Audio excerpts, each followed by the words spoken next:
Donald Trump की नई विदेश नीति आखिर अब किस तरफ मुड़ने जा रही है? ये सवाल अब सिर्फ कूटनीति नहीं बल्कि वैश्विक सत्ता के नए खेल का केंद्र बन चुका है। अमेरिका और चीन के बीच बन रहे संभावित G2 समीकरण ने पूरी दुनिया की रणनीतिक बिसात हिला दी है और सबसे बड़ा सवाल अब भारत को लेकर खड़ा हो रहा है कि ट्रंप की विदेश नीति में भारत के लिए कौन सी जगह है। और इसी पूरे मुद्दे पर आज विस्तार से चर्चा करेंगे। और यूएई से लेकर इटली तक फैला प्रधानमंत्री नरेंद्र मोदी का 5 दिवसीय दौरा अब पूरा हो चुका है, जो काफी चर्चित भी रहा, खास करके आखिरी पड़ाव जो मेलोडी की बहस छिड़ गया। लेकिन इन देशों की यात्रा से भारत को क्या क्या फायदा हुआ, क्या रणनीतिक संदेश है, ऐसे में भारत की एक कूटनीतिक चाल कितनी अहम साबित होने वाली है, ये सबसे बड़ा सवाल है और इसी पूरे मुद्दे पर आज चर्चा करेंगे। और बिहार की राजनीति में जेडीयू के भीतर घमासान तेज देखने को मिल रहा है। बगावत के सुर अब खुलकर सामने आने लगे हैं। मंत्री पद और टिकट को लेकर उठे सवालों ने सियासी माहौल गरमा दिया है और इसी बड़े राजनीतिक विवाद पर अब विस्तार से चर्चा आज के शो में। नमस्कार, खबर प्रधान शो देख रहे हैं आप और मैं हूं आपके साथ संगीता श्रीवास्तव।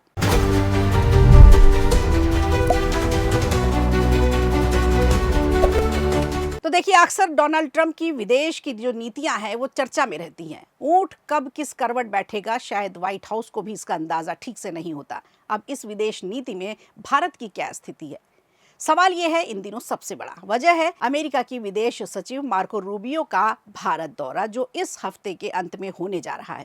यह दौरा ऐसे समय में हो रहा है जब भारत और अमेरिका के रिश्ते पिछले 3 दशकों में सबसे निचले स्तर पर माने जा रहे हैं। रूबियो नई दिल्ली के साथ साथ कोलकाता, आगरा, जयपुर का भी दौरा करेंगे। कोलकाता में वो अमेरिकी वाणिज्य दूतावास और मदर टेरेसा से जुड़े स्थान पर जाएंगे। आगरा में ताजमहल का दीदार करेंगे और जयपुर में ऐतिहासिक धरोहरें भी देखेंगे। लेकिन असली फोकस उनका बैठकों पर रहेगा, खासकर क्वाड देशों की अहम बैठक पर, जिसमें भारत, अमेरिका, जापान और ऑस्ट्रेलिया शामिल हैं। यही सबसे बड़ा सवाल उठता है कि क्या क्वाड का भविष्य अब पहले जैसा मजबूत रहेगा? पिछले 20 सालों में अमेरिका ने भारत को चीन के खिलाफ एक अहम रणनीतिक साझेदार मान लिया। बाइडेन सरकार की चीन+1 नीति के तहत कई कंपनियां भारत आईं, जैसे एप्पल। लेकिन ट्रंप की मेक अमेरिका ग्रेट अगेन की जो नीति रही है, उससे पूरी तस्वीर बदलती दिख रही है। उन्होंने भारत पर 50% तक टैरिफ लगाया और चीन के साथ नज़दीकी बढ़ाने के संकेत दिए। इसी वजह से अब चर्चा है कि ट्रंप कहीं चीन के साथ G2 यानी अमेरिका चीन का नया वैश्विक ढांचा तो नहीं बनाने जा रहे। अगर ऐसा होता है तो सवाल उठता है कि इस पूरे समीकरण में भारत की क्या जगह होगी। उधर अमेरिकी विदेश विभाग के अधिकारी भी कह चुके हैं कि भारत के साथ वही गलती नहीं दोहराई जानी चाहिए जैसे चीन के साथ हुई। इससे साफ है कि अमेरिका भारत को अब सिर्फ रणनीतिक साझेदार नहीं बल्कि आर्थिक प्रतिस्पर्धी के रूप में अब देखने लगा है।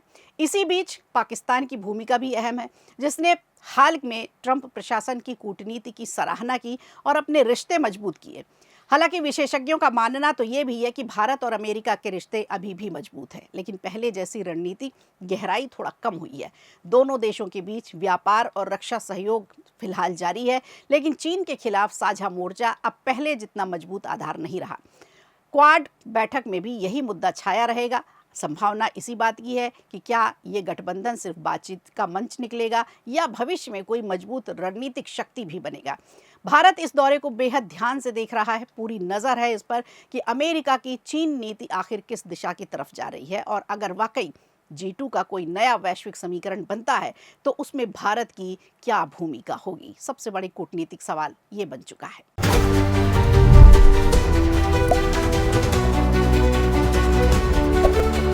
और इधर यूएई से लेकर इटली तक की 5 देशों की यात्रा पूरी करके प्रधानमंत्री नरेंद्र मोदी वापस भारत लौटे हैं। ये विदेशी दौरा ऐसे समय में हुआ जब मिडिल ईस्ट में तनाव है, ऊर्जा संकट है और वैश्विक व्यापार को गहरा धक्का भी लगा है। ऐसे हालात में सवाल ये उठता है कि क्या ये दौरा भारत के लिए गेम चेंजर साबित होने वाला है। प्रधानमंत्री नरेंद्र मोदी 5 देशों की महत्वपूर्ण कूटनीतिक यात्रा पूरी करके गुरुवार सुबह दिल्ली लौट आए। ये दौरा कई मायनों में बेहद अहम रहा, क्योंकि ये ऐसे समय में हुआ जब मिडिल ईस्ट संकट रहा और वैश्विक व्यापार में अस्थिरता लगातार जारी है। इस यात्रा की शुरुआत 15 मई को संयुक्त अरब अमीरात यानी यूएई से शुरू हुई और समापन 20 मई को इटली से हुआ। इस दौरान प्रधानमंत्री नरेंद्र मोदी ने यूएई, नीदरलैंड, स्वीडन, नॉर्वे और इटली का दौरा किया। इस पूरे दौरे का मुख्य उद्देश्य था भारत की ऊर्जा सुरक्षा को मजबूत रखना, टेक्नोलॉजी को आगे बढ़ाना, निवेश को बढ़ाना और यूरोप और पश्चिम एशिया के जो देश हैं उसके साथ रणनीतिक साझेदारी को और भी ज़्यादा मजबूत करना। यूएई में भारत के लिए सबसे बड़ा फोकस ऊर्जा और निवेश रहा। यहाँ एलपीजी की दीर्घकालिक आपूर्ति सुनिश्चित करने और रणनीतिक पेट्रोलियम भंडार को मजबूत करने पर सहमति बनी। Abu Dhabi national oil company को भारत में कच्चे तेल भंडारण क्षमता बढ़ाकर 30 मिलियन बैरल तक करने की अनुमति दे दी गई है। इसके अलावा यूएई ने भारत में $5 अरब के निवेश का वादा किया है। मिडिल ईस्ट में चल रहे तनाव के बीच ये समझौते भारत के लिए सुरक्षा कवच की तरह हैं। नीदरलैंड में भारत और वहां की सरकार के बीच 17 अहम समझौते हुए, जिसमें रक्षा सहयोग, ग्रीन हाइड्रोजन और महत्वपूर्ण खनिज शामिल है। पीएम मोदी ने water management, flood control technique को भी समझने के लिए ये दौरा किया। स्वीडन दौरे के दौरान भारत और स्वीडन के रिश्तों को रणनीतिक साझेदारी का जो स्तर है उसे बढ़ाया गया।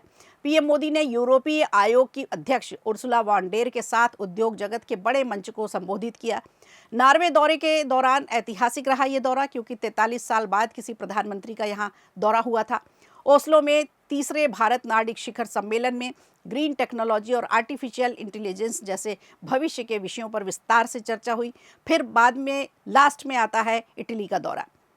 भारत और इटली ने अपने रिश्तों को स्पेशल स्ट्रैटेजिक पार्टनरशिप का दर्जा दिया और 2029 तक व्यापार को 20 अरब यूरो तक ले जाने का लक्ष्य रखा।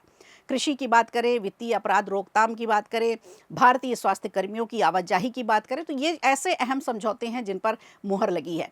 प्रधानमंत्री नरेंद्र मोदी ने इटली के प्रधानमंत्री जॉर्जिया मेलोनी के साथ आईएमईसी यानी भारत मध्य पूर्व यूरोप आर्थिक कॉरिडोर पर भी चर्चा की। कुल मिलाकर ये दौरा भारत के लिए बेहद अहम है, क्योंकि मिडिल ईस्ट संकट के बीच ऊर्जा सुरक्षा, निवेश और व्यापार को मजबूत करना किसी लाइफलाइन से कम नहीं।